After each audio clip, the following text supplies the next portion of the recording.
What's up, guys? The Comics Kid 2099 here, and I wanted to talk to you about Season 1 of the British sci-fi comedy series Red Dwarf. I recently watched this season on Netflix, and by the time you see this video, it's actually already been taken off of Netflix. I noticed that it was on Netflix, and then about a week later, I noticed that it was going to be taken off of Netflix, so I barreled through Season 1, and now, if you are interested in watching this series, you can go to Amazon Prime. It's still on Amazon Prime, so you can watch it there, but if you don't have that and you do have Netflix, sorry that I didn't tell you about this sooner, but I'm going to be talking to you about Season 1 of Red Dwarf. This is a series that started in the very late 80s. It lasted like 10 years, I think, or actually, it may have lasted like 8 years, and then the last couple of seasons were much, much later. Like, there was a big gap in between Season 8 and Season 9, and there might have even been a TV movie at one point. But basically, the premise of this TV show is there is a mining ship called Red Dwarf that is like millions and millions of light years away from planet Earth, and you've got these two characters,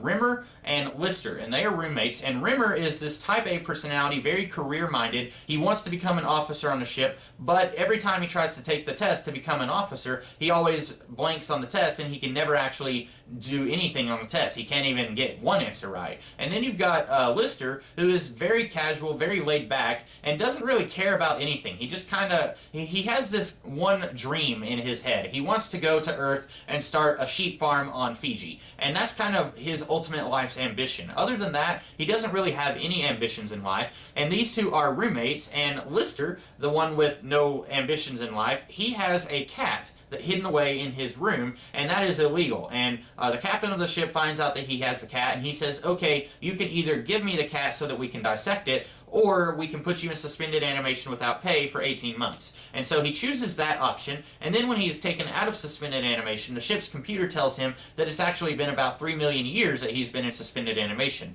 Everyone died because of a radiation leak, and now his roommate, Rimmer, is on the ship as a hologram. And then we see there is this other creature who is evolved from the descendants of the cat. And those are the three living people on the ship.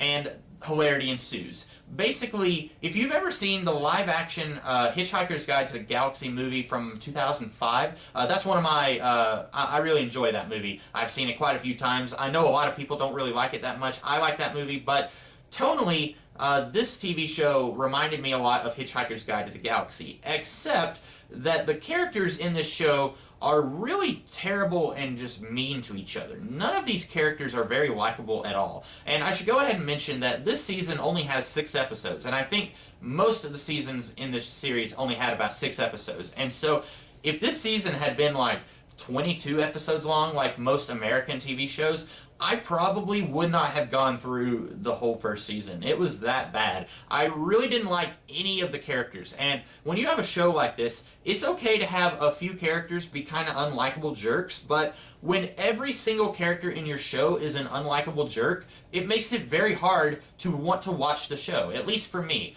I have a hard time wanting to watch shows like this where all of the cast are all scumbags, and that's kind of what I felt like going into this show. There were some funny moments in this season, but by and large, I felt like if they did not fix these characters by the time I got into the next season, I was not going to keep watching the show. And I will talk about Season 2 later. I do plan on reviewing each season of this show as I watch them, but I felt like the characters here were really the weakest part of the entire series. I feel like everything else works pretty well. The premise is very amusing. Characters who are trying to make it back to Earth, and they have no idea if Earth is even going to still be there. If it is there, what's it going to be like? It's been 3 million years since any of them even saw it. I really like the premise, and some of the jokes are even pretty funny, but ultimately, I find it very hard to recommend this season to anybody who's never seen it before. If you are interested in watching Red Dwarf, I would actually just recommend that you start with Season 2. Start with Season 2, watch a little bit. If you really like it, then I would recommend going back and watching Season 1. But if you're on the fence about it, if you're not sure what you're going to think of this show, I would not recommend that you start with Season 1, because the characters are just the absolute worst. Every character in the show is selfish, they're mean to each other, to the point where it's kind of alarming. Like, there's one point where the hologram, Rimmer, he finds out that his friend, Lister, is going to die very soon, and he's happy about it. He is making jokes about it. And I'm thinking, okay, it's okay if these characters don't get along with each other, but one of them is about to die, and the other one is making jokes about it. And that just that kind of humor doesn't really work for me. These characters really need to be made a little bit more likable for me to want to keep watching the show. And not to spoil season 2 too much, but they do become more likable as the series goes on. So I will be watching the show further to tell you what's going on in the future seasons. So that's about all I have to say about this season. Really, I don't have a whole heck of a lot to say. It's fun, enjoyable science fiction, and if you can ignore the fact that the characters are all scumbags, then you're probably really going to enjoy this season. But for the series as a whole, if you are interested in watching it, I would suggest starting with season 2 and then going forward, and then if you really do like what you see, then you can go back and watch season 1, because by then you're already hooked, and then you can go and see what you missed. But if you're just wanting to test the waters and see what's going on here and see if you want to watch it, I would not recommend starting with season 1. That's all I have to say about this season. I hope that you guys liked what I had to say here, and if you did, be sure to like, share, comment, and subscribe, and I will be back this Saturday to talk about an episode of Batman Beyond, and then I will be doing some videos next week. So be sure to check out what I've got going on then, and in the meantime, I will see you guys later. Have a great rest of the day.